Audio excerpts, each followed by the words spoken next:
I'm Stacey Marie Ishmael, managing editor of crypto for Bloomberg News. And this is Bloomberg Crypto, a daily Bloomberg iHeart podcast. It's Monday, June 27th.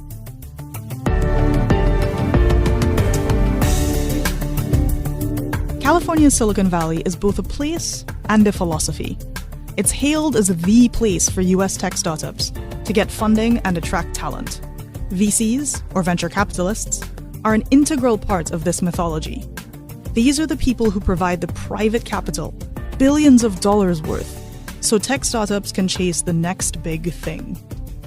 Despite the volatile crypto market, some of those VCs are still betting big on the potential of the blockchain.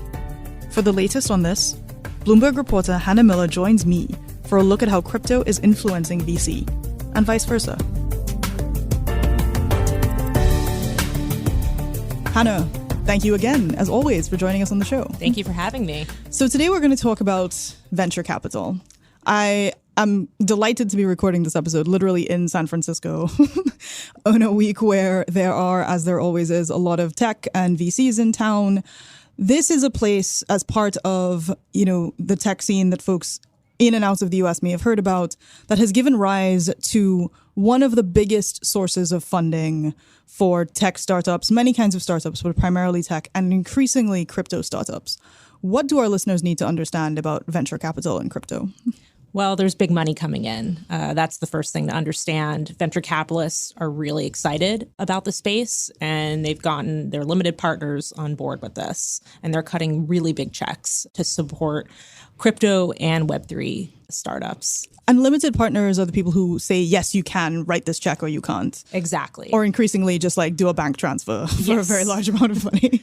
Yes. And when you say they're raising big money, give me a sense of proportion here. What are we talking about? Yeah, well, there was a $4.5 billion fund, a record-breaking investment vehicle that came just recently from Andreessen Horowitz, which is a huge player in the space. This is just a massive amount of money coming at a time when there's a huge market downturn for crypto. Crypto, stocks, everything, pretty much. Everything. So it was really fascinating to see that come up. It shows that there's still a lot of confidence that the space will overcome this. And Andreessen Horowitz, they are obviously one of the older, people say more prestigious names in venture capital. They've been in crypto for a long time. This is not their first foray into investing in crypto companies. Oh, gosh, no. Yeah, they were an early investor in OpenSea, which, is the leading NFT marketplace at the moment. They've been backing really some of the biggest names in the industry. And they have this very large dedicated crypto team and just launched a research arm dedicated to helping their portfolio companies. And of course, one of the people who was running that crypto fund went off and started her own recently as well. Yeah, that's Katie Hahn. And, it's been really interesting to see where Hahn Ventures is going. They've also backed some pretty big names in the space, including Autograph, an NFT platform started by Tom Brady. So what we've got is, it sounds like a handful of really large players that everyone is clamoring for, who come from traditional venture investing. And then we also have non-traditional venture players who are native to crypto. Can you say a little bit more about that end of the market? Yeah, no, it's very interesting. There's sort of a tense divide between crypto-native VC firms and generalist firms. Crypto-native firms like Paradigm, which has a $2.5 billion fund dedicated to the space. Which was at the time big. That was, they had the biggest one until A16Z came in. But yeah, no, they believe they have the specialized knowledge to really support their portfolio companies. They're entrenched in the space. They're completely dedicated to the space. They also understand the philosophy driving, blockchain startups and this idea of decentralization. So I've talked to investors, who are at crypto native firms, and they have a lot of resentment towards the Sandhill set. They don't believe. And Sandhill is the part, not in San Francisco, actually, in Palo Alto, where a lot of these old school VC firms are based. Yes. Yeah, no. And it's very interesting to see, how they sort of scoff at these firms that are coming in that have been established for decades, but may not have like a true conviction in the space. It's very similar to what we're seeing in other parts of the crypto market where folks are like, oh, these Wall Street dudes coming in and crashing our party. Is that resentment a function of, as you say, a lack of conviction? They think they're fair weather only? Or is it about the lack of technical understanding or domain expertise? Yeah, I think the lack of technical expertise is something that the crypto native firms really resent about the generalist firms. And they think maybe they don't do their proper research when looking into projects to invest, that they're going more for flash than the actual technology behind these platforms. It's been very interesting with crypto native firms. They have these research specific arms, that can really provide technical expertise to portfolio companies. But with firms like A16Z, we have seen that research arm getting built out. That's really chock full of some impressive technical experts who can provide support. So they're sort of rising to the challenge posed by these other folks. One of the other places we're seeing crypto investments is from big crypto exchanges themselves. So Coinbase, Binance, they both have venture capital arms. Like, how does that work? Yeah, we've seen some really interesting stuff coming out of these venture arms that are part of these huge names in crypto, like Binance, like Coinbase, like FTX. So these venture arms, they fall into that crypto native category. They have a lot of money to play with typically, and they're making really some big investments in the space. So that's been exciting to see, these firms pop up. Again, they have this knowledge, this expertise to really assess, evaluate projects and provide support to their portfolio companies. We're also, or are you starting to see specialization? So for instance, one thing I've observed with FTX is they tend to make their investments in things that obviously support the Solana ecosystem that they're closely associated with. They've been doing some interesting things in gaming. They raised, I believe it was $100 million fund dedicated to crypto gaming. Are you also seeing certain parts of the market where you're like, oh, this firm is really playing over here? Yeah, gaming is such a hot area. It's really drawing in some big investors, like you mentioned, FTX Ventures. And, it's really a hot button space. But there's also a lot of pushback against the use of NFTs and blockchain in gaming. From the traditional gaming companies. From traditional gaming companies, from gamers themselves. They don't understand the point. Like, why do I need an NFT in a game I know and love? Is this going to be a super clunky, annoying game with bad graphics? Which it mostly is right now. Exactly. At the moment. Is it just a finance platform wrapped up in crappy graphics? That's really something that's talked about a lot. And that's something that both those investing in gaming platforms and those building them will have to overcome for it to take off. We'll be right back with more of Hannah Miller's take on the innovative ways VC is partnering with crypto startups.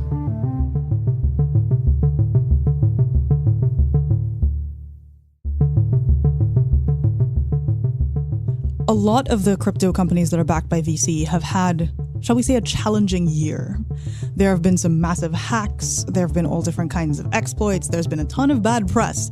How are VCs who may have been used to just being like, yep, that seems great, and not doing that research that you mentioned, responding to this more challenging landscape? Yeah, their roles are changing in the space. They're going to have to be prepared to bail out projects that suffer massive security flaws. We saw that with Jump Crypto and Wormhole. It's just something that they have to ask themselves when investing in this space. How much am I willing to pay to come in and be a white knight and bail out my portfolio company? Are you seeing any reputational risk? Like, are there crypto companies or that are saying, hey, these VCs are associated with projects I don't want to be associated with, or vice versa?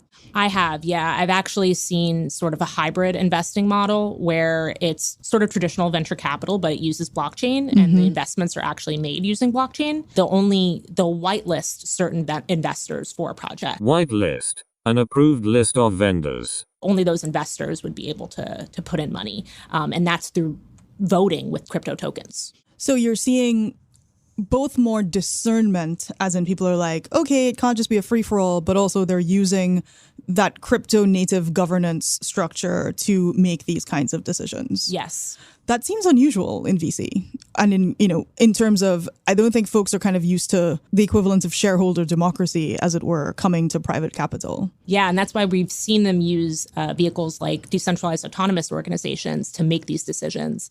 And at the end of the day, they're like, all right, you have to be okay with it because this is blockchain. This is what we do. If you're not cool with it, then don't invest. Speaking of things that VCs may or may not be cool with, let's talk about Apecoin for a second. So what is Apecoin and what was the controversy as it related to governance and VCs? Yeah, so Apecoin, they did a drop not too long ago. You were able to get Apecoin if you held a Bored Ape Yacht Club NFT. One of the biggest, most popular, most expensive collections. Exactly. And there's also some spin-off collections of that you could still get coins if you had those. And a lot of the VCs were the ones getting these massive amounts of Apecoin tokens when they dropped because they had invested in Yuga Labs, which is Bored Ape Yacht Club's developer. And there was a lot of controversy about this. This was supposed to be like a really fun community where, people would get a huge say in what happens with Bored Ape Yacht Club's, universe, I guess. There's a game coming out, there's a restaurant, there's all this different stuff happening with the project. So the fact that venture capitalists were getting massive amounts of Apecoins and a huge say in what happens with the project seemed to go against the grain when it comes to the decentralization that underpins blockchain. Right. So we've transformed from, if you have money, you make money, into like if you have crypto, you make crypto in this particular context.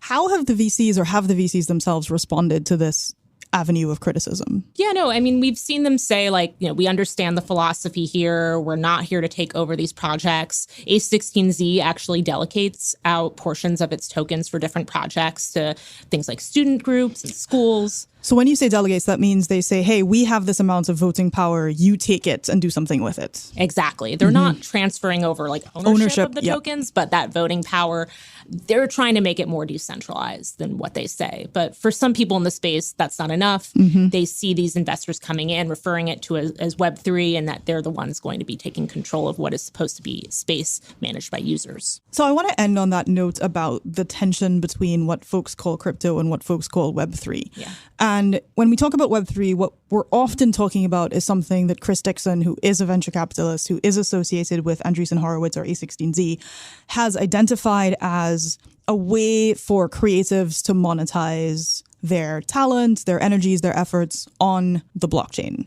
Then there are a bunch of people who are like, so we don't understand what that has to do with crypto specifically. None of this even necessarily requires a blockchain.